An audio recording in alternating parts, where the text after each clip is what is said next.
Hello everyone. तो हमने अब तक केमिकल बॉन्डिंग में बॉन्ड एंगल का कंसेप्ट अच्छे से डिस्कस कर लिया था। तो कभी भी टॉपिक कंप्लीट हो जाता है तो मैं हमेशा बोलता हूँ एक बार पीछे जाके उसे रिवाइज करो। कोई डाउट आता है तो मुझसे पूछो, अगर कोई डाउट नहीं आता तो इट्स ओके, अपना चैप्टर कंटिन्यू करते रहो। तो इतना कंसेप्ट कंप्लीट होने के बाद आज की जो क्लास में मैं स्टार्ट करने जा रहा हूँ वो है ज्योमेट्री एंड शेप। कि अब तक तुमने हाइब्रिडाइजेशन पढ़ लिया, अब तुम्हें कोई मॉलिक्यूल दे दिया तो उसकी ज्योमेट्री कैसे पता करोगे और उसकी शेप कैसे पता करोगे, तो डिस्कस करते हैं। Geometry and shape. अब तुम कहोगे या बच्चों को बहुत सारी कंफ्यूजन होती है कि ज्योमेट्री और शेप क्या दोनों सेम होती है कि दोनों डिफरेंट होती है, क्योंकि बच्चे इसमें मिस्टेक करते हैं। उन्हें ज्योमेट्री को शेप ही मान लेते हैं और शेप को ज्योमेट्री मान लेते हैं। तो इस दुनिया में मैं तुम्हें आराम से डिस्कस करता हूँ प्यार से कि इस दुनिया में जब भी तुम किसी मॉलिक्यूल की स्ट्रक्चर बनाओगे या उसका चेहरा बनाने की कोशिश करोगे तो वो 3 तरीके से तुम कर सकते हो। पहला तरीका है कि हम उसकी लुईस डॉट स्ट्रक्चर बना सकते हैं। Lewis dot structure.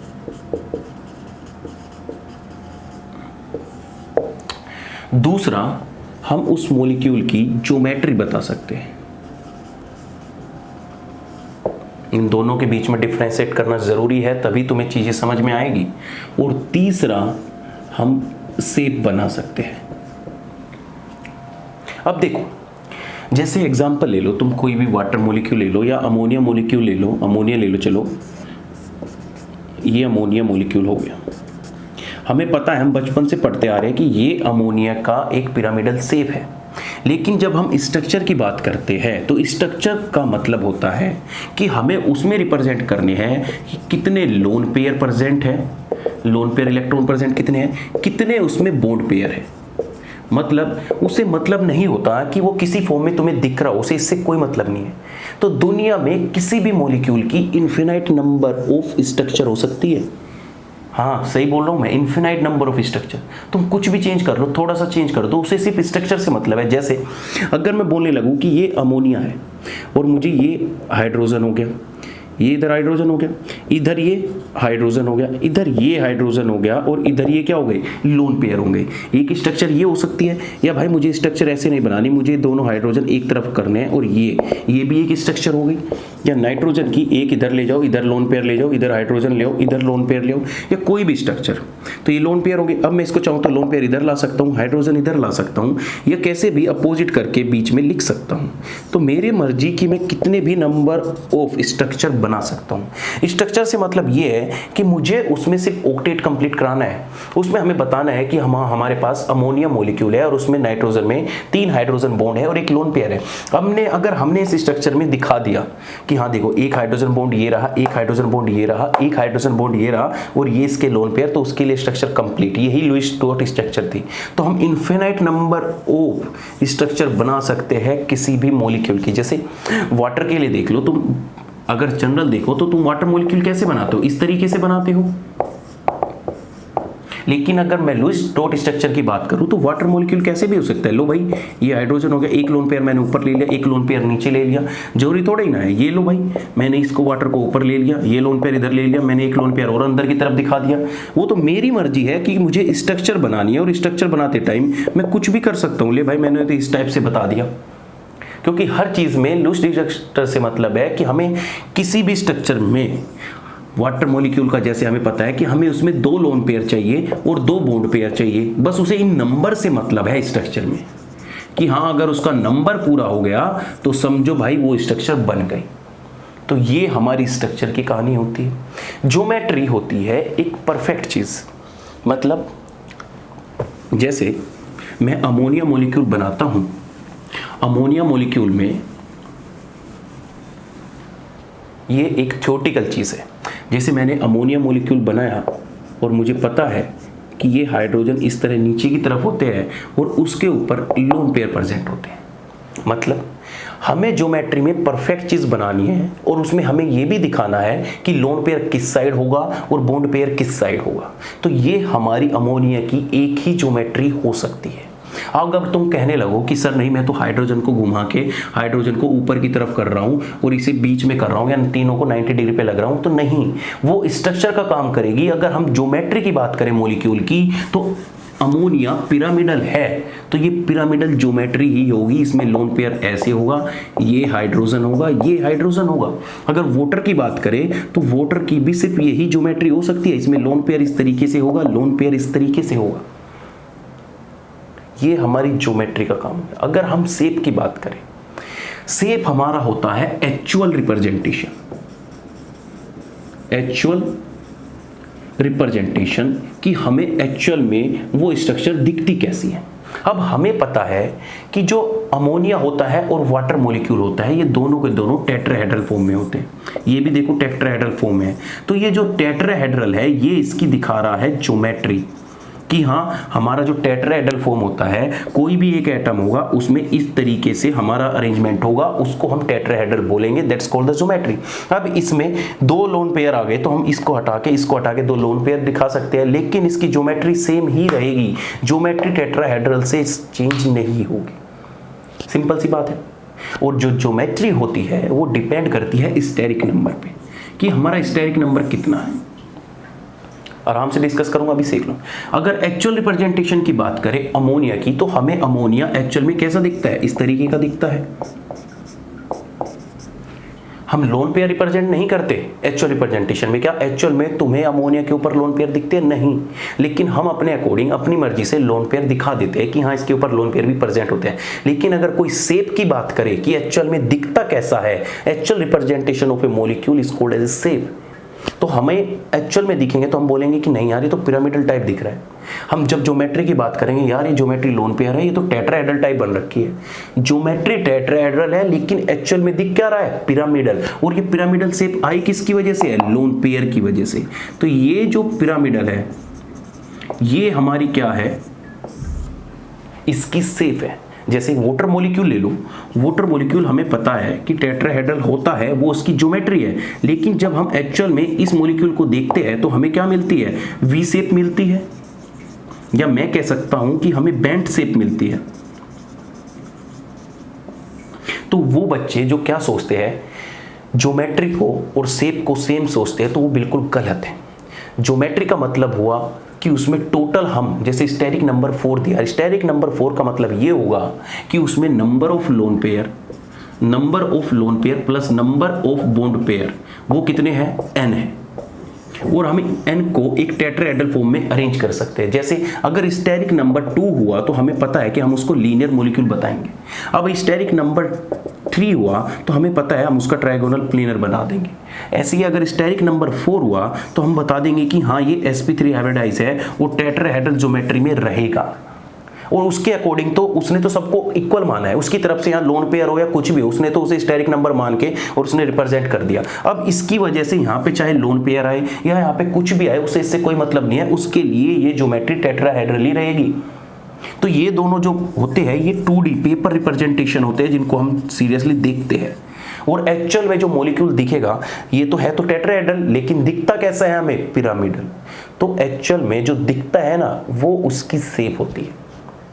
जैसे हम फिल्टर यूज करते हैं, दिखने में तो हम, जैसे फोटो देखा है तुमने, व्हाट्सएप डीपी लगाते हैं, वहाँ क्या चकाचक डीपी लगाते हैं, एकदम भूरे भग बिल्कुल क्यूट लगते हैं। लेकिन जब एक्चुअल में तुम देखो, अरे ये तो बांग्लादेश का आलम लग रहा है। तो यही चीज़ होती है, जो एक्चुअल में दिख रहा है ना वो बांग्लादेश का आलम, वो उसकी ज्योमेट्री हो गई। और जो तो डीपी लगा के फेसबुक पे दिखा रहा है, वो क्या हो गया, वो उसका मतलब नहीं। जो व्हाट्सएप पे डीपी दिखा रहा है वो उसकी क्या हो गई, ज्योमेट्री हो गई। और जो एक्चुअल में वो दिखता है हमें, वो उसकी शेप हो गई।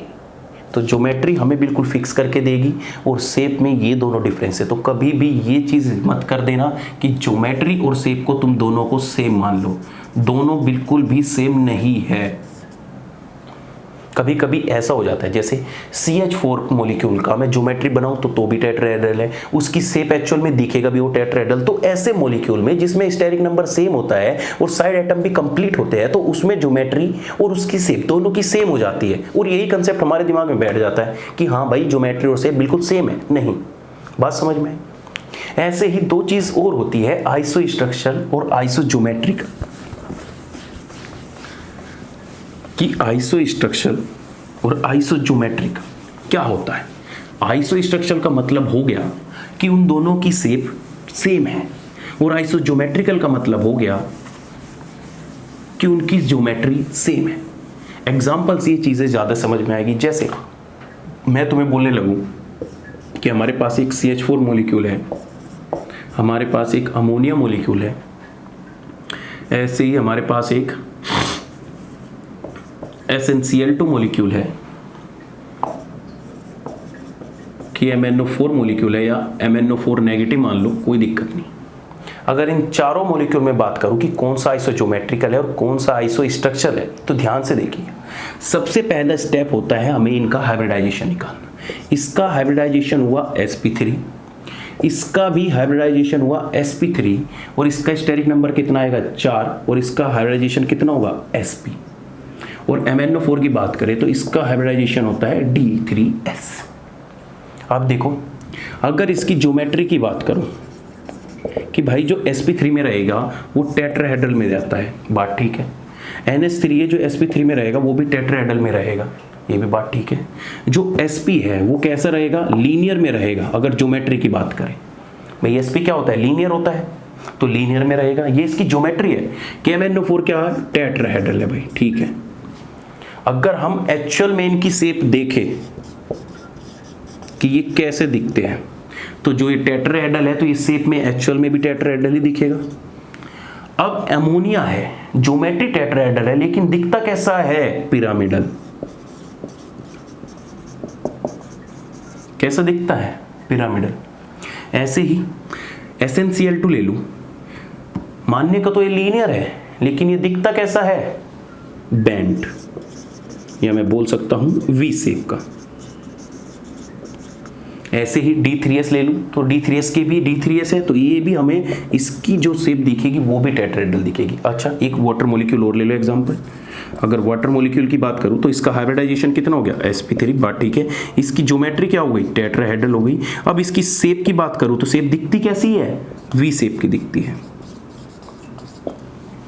अब मैं तुमसे 2 क्वेश्चन पूछता हूं, मुझे बताओ कि जितने भी ये मॉलिक्यूल है 1, 2, 3, 4 और ये 5, इन पांचों में कौन कौन से मॉलिक्यूल आइसोज्योमेट्रिकल है और कौन कौन से मॉलिक्यूल आइसो स्ट्रक्चरल है। देखो, आइसोज्योमेट्री का मतलब होता है, आइसोज्योमेट्री का मतलब होता है जिनका हाइब्रिडाइजेशन सेम है, जिनका हाइब्रिडाइजेशन सेम है, पॉइंट नंबर 1, और जिनका स्टेरिक नंबर सेम है। सिंपल सी बात है, जब स्टेरिक नंबर सेम होगा तो हाइब्रिडाइजेशन भी सेम ही रहेगा, तो वो सारे के सारे आइसोज्योमेट्रिकल कहलाएंगे।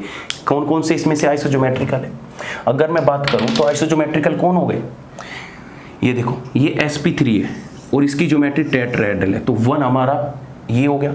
अब ये अमोनिया देखो, ये भी sp3 है, टेट्राहेड्रल है, तो CH4 और NH3 क्या हो गए, आइसोज्योमेट्रिकल हो गए। बात समझ में आ रही है, आइसोज्योमेट्रिकल। ऐसे ही अगर मैं बात करूं, ये भी क्या है, टेट्राहेड्रल, और ये क्या है, D3s, तो इसका हाइब्रिडाइजेशन चेंज हो गया D3s। KMnO4 इसके साथ आइसोज्योमेट्रिकल नहीं है क्योंकि हाइब्रिडाइजेशन चेंज हो रहा है, लेकिन हम मानने को बोल देते हैं कि हाँ ठीक है, ये इसके साथ आइसोज्योमेट्रिकल है क्योंकि इसका क्या है, टेट्राहेड्रल ज्योमेट्री है। ऐसे ही अगर मैं वाटर की बात करूं, sp3 टेट्राहेड्रल, तो देखो ध्यान से, मैं बात करूं 1, 2 और 5, ये सारे के सारे आइसोज्योमेट्रिकल है। और इसमें हम अगर उसकी बात कर ले KMnO4 की D3s कॉन्फ़िगरेशन है और टेट्राहेड्रल है, स्टेरिक नंबर सेम है, तो हम उसको भी इंक्लूड कर सकते हैं कि हाँ ये आइसोज्योमेट्रिकल है। तो सबका hybridisation sp3 tetrahedral, sp3 tetrahedral, और यहाँ पे भी sp3 टेट्राहेड्रल है, तो ये क्या है, आइसोज्योमेट्रिकल। हाइब्रिडाइजेशन चेक कर लो और स्टेरिक नंबर चेक कर लो, अगर दोनों का देखो, सबका स्टेरिक नंबर 4 है, इसमें भी 4 है, KMnO4 में भी 4 है, तो स्टेरिक नंबर सेम, तो आइसोज्योमेट्रिकल। जब हम आइसो स्ट्रक्चर की बात करेंगे, किसकी, आइसो स्ट्रक्चर की, तो आइसो स्ट्रक्चर का मतलब होता है सेम शेप का। ध्यान से देखना, सेम शेप का, कि वो एक्चुअल में दिखता कैसा है। बताओ इसमें से कौन कौन सेम शेप के हैं, बताओ। तो अगर मैं सेम शेप की बात करूं तो हमारी ये टेट्राहेड्रल शेप हो गई, और भाई साहब ये हमारी टेट्राहेड्रल शेप हो गई। तो मैं बात करूं आइसो स्ट्रक्चर, आइसो शेप कुछ नहीं होता दुनिया में, आइसो स्ट्रक्चर बोलते हैं हम जिनकी शेप सेम होती है। तो आइसो स्ट्रक्चर कौन कौन से हो गए हमारे, एक तो हमारा 1 हो गया और एक हमारा 4 हो गया, ये दोनों के दोनों क्या हो गए, आइसो स्ट्रक्चर हो गए। और कौन कौन से हो गए, देखो अमोनिया है, पिरामिडल शेप है, ये तो आइसो स्ट्रक्चर नहीं है। ये अब देखो अगर इसकी बात करें थर्ड वाले की, SnCl2 और वाटर, ये दोनों के दोनों क्या है, बेंट शेप के हैं। तो जब दोनों के दोनों बेंट शेप के होंगे तो हम क्या बोल देंगे कि जो 3 है एंड 5 है ये भी दोनों के दोनों आइसो स्ट्रक्चरल है। तो ये कंसेप्ट बिल्कुल दिमाग में फिट रखना कि आइसो स्ट्रक्चर कौन होता है, आइसोज्योमेट्रिकल कौन होता है, जिनका हाइब्रिडाइजेशन सेम हो और उनकी ज्योमेट्री सेम आ रही हो, टेट्राहेड्रल। तो जितने भी मॉलिक्यूल sp3 हाइब्रिडाइजेशन में होंगे और उनका टेट्राहेड्रल होगा, सारे के सारे ज्योमेट्रिकल होंगे। और आइसो स्ट्रक्चर में ध्यान रखना, तुम हाइब्रिडाइजेशन में दिक्कत खा जाओगे। डिफरेंट हाइब्रिडाइजेशन होने से वो हमारे आइसोज्योमेट्रिकल में नहीं आएंगे, लेकिन डिफरेंट हाइब्रिडाइजेशन होने से वो हमारे आइसो स्ट्रक्चर में आ जाएंगे। कैसे, जैसे देखो एक्सप्लेन करता हूं मैं।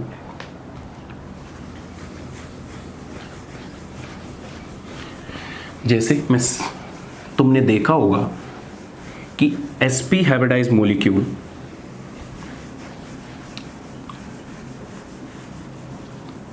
और sp3d हाइब्रिडाइज्ड मॉलिक्यूल, देखो सिंपल सा, अगर मैं तुमसे पूछने लगूं कि I3 नेगेटिव CO2 XeF2 तीनों के तीनों आइसोज्योमेट्रिकल है या फिर बी तीनों के तीनों आइसो स्ट्रक्चरल है,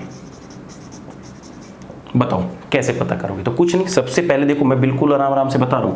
I3 नेगेटिव में हाइब्रिडाइजेशन देखो 7 और 2 9 और 1 10, स्टेरिक नंबर आ गया 5, तो इसका हाइब्रिडाइजेशन हो गया sp3d। ओके, CO2 का हाइब्रिडाइजेशन हो गया sp और XeF2 का हाइब्रिडाइजेशन भी हो गया sp3d।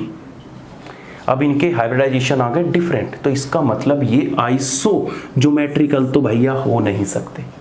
अब बात करते हैं आइसो स्ट्रक्चर की, कि ये आइसो स्ट्रक्चर हो सकते हैं। हाँ, आइसो स्ट्रक्चर का मतलब क्या है कि एक्चुअल में हमें दिख कैसा रहा है। तो हमने जब I3 नेगेटिव को बनाया तो हमें I3 नेगेटिव कुछ इस फॉर्म में नजर आया, ये देखो I3 नेगेटिव। अब तुम कहोगे कि सर क्या लोन पेयर का रोल नहीं होता, भाई लोन पेयर का रोल तो होता है, लेकिन वो शेप और ज्योमेट्री को इफेक्ट तो करता है, लेकिन यहाँ पर तो बिल्कुल सेम है। मैं देखो अगर हम वाटर मॉलिक्यूल की बात करें कि ये वाटर मॉलिक्यूल है और क्या मैं तुमसे पूछने लगूं कि इसमें क्या लोन पेयर का रोल नहीं है, हाँ लोन पेयर का रोल है, क्योंकि उसी की वजह से बेंट शेप आ रही है। लेकिन इस केस में जब बिल्कुल अरेंज करोगे तो एक पूरी की पूरी लीनियर स्ट्रक्चर आएगी जो हमें दिखेगी, और लोन पेयर तो हमें दिखते नहीं है, ये तो हवा है। ऐसे ही अगर मैं CO2 की स्ट्रक्चर बनाऊं तो ये CO2 भी ऐसी दिखेगी लीनियर। अगर XeF2 की स्ट्रक्चर बनाऊं तो हमें XeF2 कैसा दिखता है, ऐसा दिखता है, ये देखो। अब मैं इन्हें बोल सकता हूं कि तीनों के तीनों लीनियर दिख रहे हैं। अगर भाई साहब तीनों के तीनों लीनियर दिख रहे हैं, इसका मतलब क्या हुआ कि ये तीनों के तीनों आइसो स्ट्रक्चरल है, ना कि आइसो ज्योमेट्रिकल है। बात समझ में आ रही है? ये तीनों के तीनों आइसो स्ट्रक्चरल है, ना कि आइसो ज्योमेट्रिकल है। ओके, अब देखो दूसरा एक और बताता हूं। तो इसमें क्या हुआ, ध्यान से रखना, आइसो ज्योमेट्रिकल एक sp के साथ जो हाइब्रिडाइजेशन सेम होगा वो sp3d में अगर दोनों की लीनियर सेम आ रही है, दोनों की लीनियर स्ट्रक्चर आ रही है, तो वो क्या होंगे, आइसो स्ट्रक्चरल होंगे। ऐसे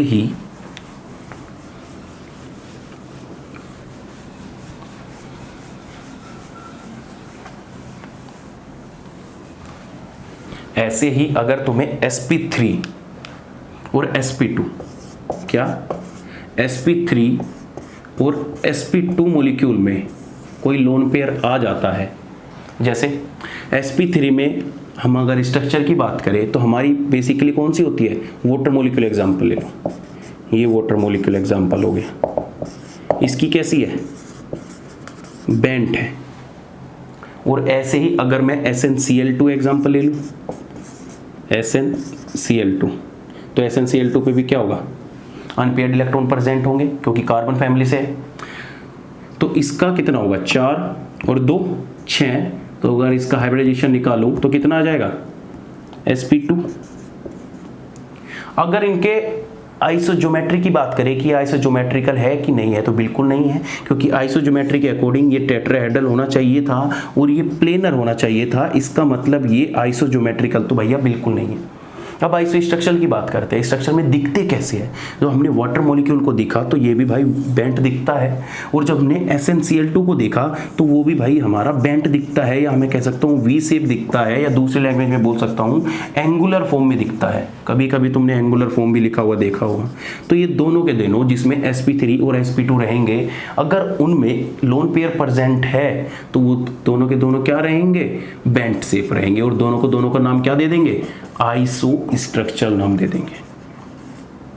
आई होप तुम्हें कंसेप्ट क्लियर समझ में आ गया होगा।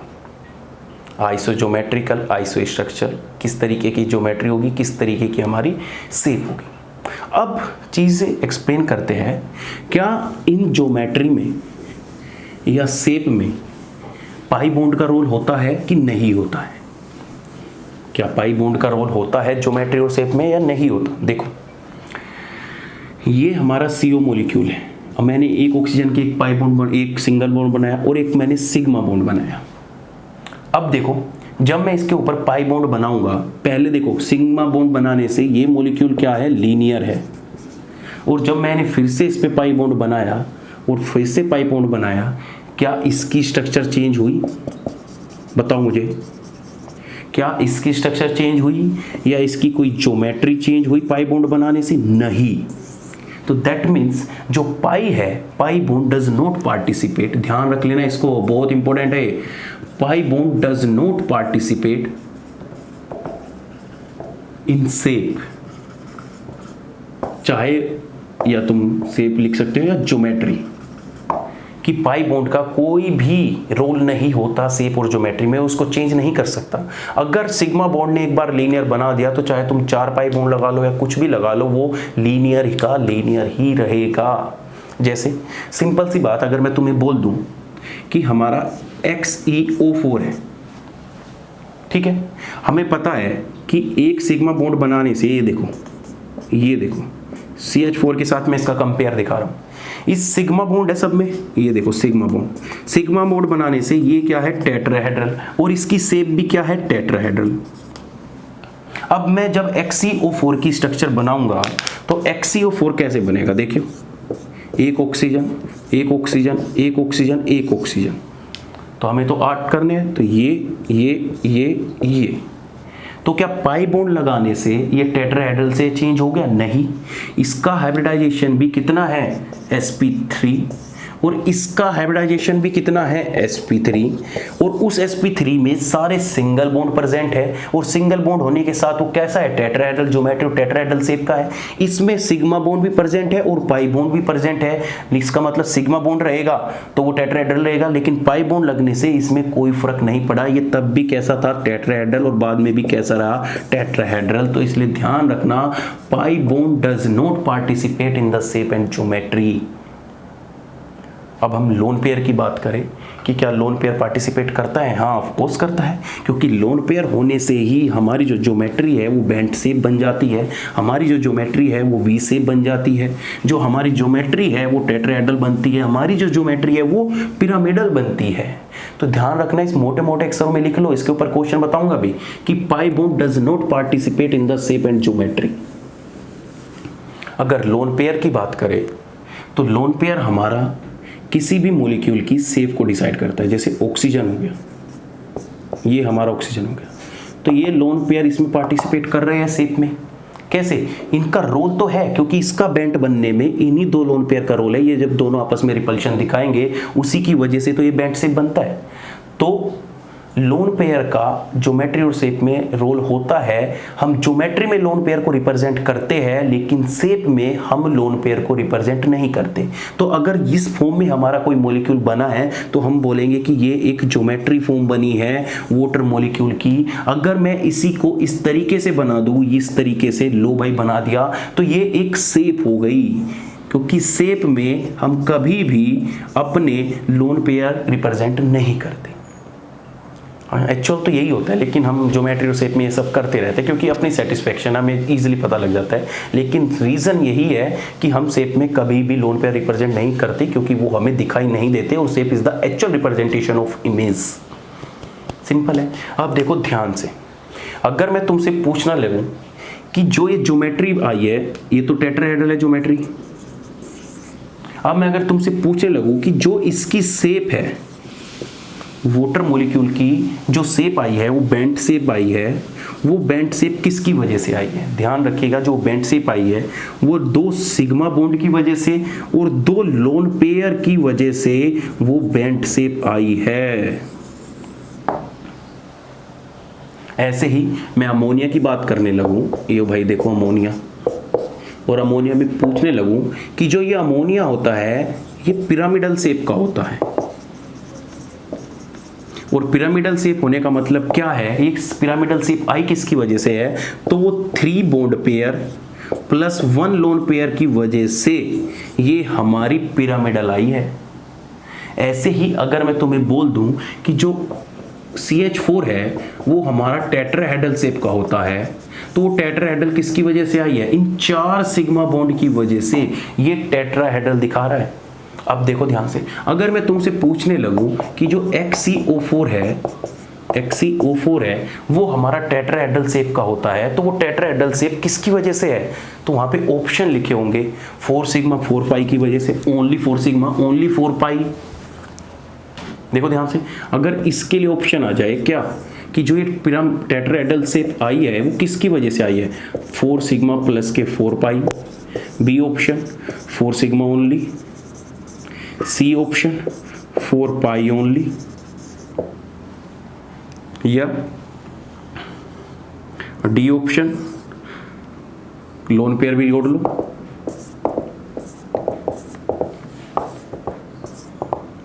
लोन पेयर भी ऐड कर देता हूं कि हमारे 4 सिग्मा प्लस के 4 पाई प्लस के 2 4 6 8 लोन पेयर की वजह से। बताओ what is the correct answer of this question? तो बच्चे बहुत क्वेश्चन क्या लगाएंगे, मैक्सिमम क्वेश्चन में बच्चे ये आंसर लगा के आते हैं जो उन्हें दिखता है 4 सिग्मा 4 पाई। लेकिन मैं तुम्हें पहले ही बता दिया था कि ये गलत है। क्यों गलत है? क्योंकि जो पाई बॉन्ड होता है वो तो शेप में पार्टिसिपेट ही नहीं करता, वो तो ज्योमेट्री में पार्टिसिपेट ही नहीं करता। उससे तो पाई बॉन्ड के लगने से ना लगने से ज्योमेट्री और शेप पे कोई फर्क नहीं पड़ रहा, क्योंकि डिपेंड करते हैं ओनली सिग्मा बॉन्ड। तो इसकी जो टेट्राहेड्रल ज्योमेट्री आ रही है वो इसलिए नहीं आ रही कि इसमें पाई बॉन्ड प्रेजेंट है, वो इसलिए आ रही है क्योंकि उसमें 4 सिग्मा बॉन्ड प्रेजेंट है, इसलिए इसकी जो शेप आ रही है वो टेट्राहेड्रल फॉर्म में आ रही है। और एग्जांपल देख लो, अगर मैं तुम्हें सिंपल सा बोल दूं कि जो SO2 होता है वो बेंट शेप का होता है, जो SO2 होगा वो बेंट शेप का होगा, तो किस वजह से बेंट शेप का है? ध्यान से देखिएगा, नेट में आ चुका क्वेश्चन है ये और पूछ भी लेता है, बहुत बेसिक चीज़ है ये। जैसे मैं तुम्हें बोल दूं कि जो SO2 है 2 4 6, जो हमारा SO2 है ये बेंट शेप का है, या मैं कह सकता हूं ये बेंट शेप का है। sp2 ये बेंट शेप का है, तो ये बेंट शेप का किस वजह से है बताओ मुझे? Question point A 2 sigma plus के 2 पाई प्लस के 1 lone pair. B 2 sigma plus के लोन पेयर। 3 2 पाई प्लस के लोन पेयर। या 4th ओनली लोन पेयर। बताओ क्या आंसर लगाओगे कि जो SO2 होता है वो बेंट शेप का होता है, वो किस लिए बेंट शेप का होता है? तो फिर हमारा दिमाग खराब। अच्छा, इसमें 2 सिग्मा है 2 पाई है, तो इसलिए हमारा ये जो SO2 मॉलिक्यूल होगा वो बेंट शेप का होगा, इसी वजह से होगा। लगाओगे ना? लेकिन नहीं, मैंने क्या बताया था कि किसी भी शेप में हमारा पाई बॉन्ड का रोल नहीं होता। तो जब रोल नहीं होता तो जिसमें पाई बॉन्ड दिखे वो काट दो। इसका एक्चुअल जो बेंट शेप आ रही है वो किसकी वजह से आ रही है? 2 सिग्मा और लोन पेयर की वजह से आ रही है, ना कि पाई बॉन्ड की वजह से आ रही है। और ऐसा क्वेश्चन आ भी चुका है प्रीवियस ईयर एग्जाम। तो यहाँ पे समझ में आया कि 2 सिग्मा 1 लोन पेयर होने की वजह से ये बैंड शेप का है। अब मैं तुम्हें पूरी कहानी का निचोड़ बता रहा हूँ कि पूरी कहानी किस तरीके से तुम याद रखोगे, कितनी चीज़ें तुम्हें याद रखनी है। जितना मैंने बताया तो सब समझाने के लिए था। देखो, अगर आइसोज्योमेट्रिकल और आइसो शेप की बात करें, ध्यान रखना, बड़ा पॉइंट की बात बता रहा हूँ मैं, इसी श्रेणी को याद रखना सिर्फ। अगर आइसोज्योमेट्रिकल और आइसो शेप की बात करें तो आइसोज्योमेट्रिकल होने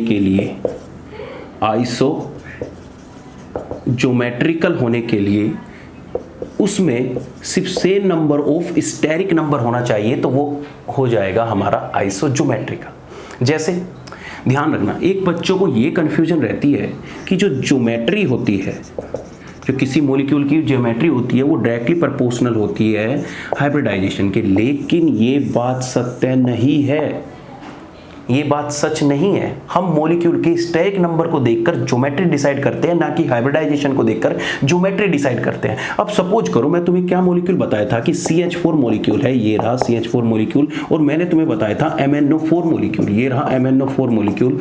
इस तरीके से क्या बना रहा हूं,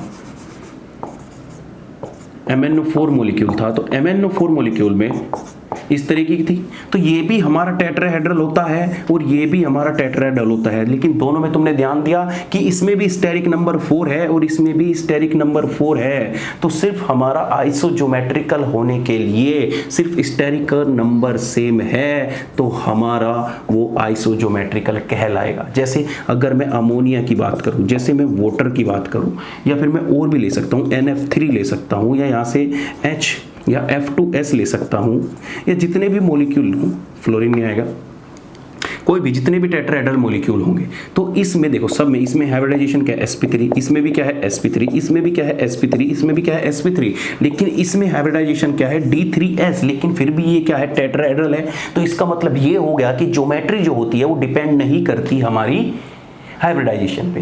तो ध्यान रखना इस बात को कि आइसोज्योमेट्रिकल होने के लिए सिर्फ उनका स्टेरिक नंबर देख लो, और स्टेरिक नंबर निकालना मैंने आपको सिखा रखा है। या दूसरे मेथड से देख लो, तुम उसमें number of sigma bond count कर लो, number of sigma bond plus के लोन पेयर काउंट कर लो। अगर ये दोनों सेम, इनका दोनों का सम इक्वल आ रहा है n सब के लिए, तो हमारा क्या हो जाएगा, क्या हो जाएगा, आइसोज्योमेट्रिकल। जैसे करके दिखा देता हूं, इसमें सिग्मा बॉन्ड कितने हैं, 4, तो स्टेरिक नंबर 4 हो गया। इसमें स्टेरिक नंबर कितना हो गया, 4, क्योंकि कितने सिग्मा बॉन्ड है, 4। इसमें देखो अमोनिया में sigma bond plus lone pair का सम कितना आ रहा है, 4, यही स्टेरिक नंबर है। इसमें लोन पेयर 2 सिग्मा प्लस के 2 पाई बॉन्ड, टोटल सम कितना आ गया, 4। तो हर किसी में जो हमारा सम आ रहा है वो 4 आ रहा है। दैट मीन्स ये सारे के सारे क्या है, आइसोज्योमेट्रिकल है। ये कहानी बता रहा हूँ पूरी एंड में। अब तक तुमने पूरा लेक्चर देखा हो या ना देखा हो, बस एंड में इस बात को याद रखना। फिर दूसरा मैंने क्या बताया, आइसो स्ट्रक्चर। तो आइसो स्ट्रक्चर की बात करें तो आइसो स्ट्रक्चर होने के लिए भी जरूरी नहीं है कि हाइब्रिडाइजेशन सेम हो। ध्यान रखना, मैं पहले भी एक एग्जांपल से एक्सप्लेन कर चुका हूं। बस इसमें ध्यान क्या रखना है कि इसमें number of sigma bond molecule पर सेम होना चाहिए, पॉइंट नंबर 1। और दूसरा, उसमें लोन पेयर भी सेम होने चाहिए, तभी हमारा वो आइसो स्ट्रक्चर होगा, अदरवाइज वो आइसो स्ट्रक्चर नहीं होगा। जैसे मैं तुम्हें एग्जांपल दिखाता हूं, तुम ले लो वाटर मॉलिक्यूल ले लो, ये हमारा वाटर मॉलिक्यूल होगा और ये हमारा क्या हो गया, NH3 हो गया।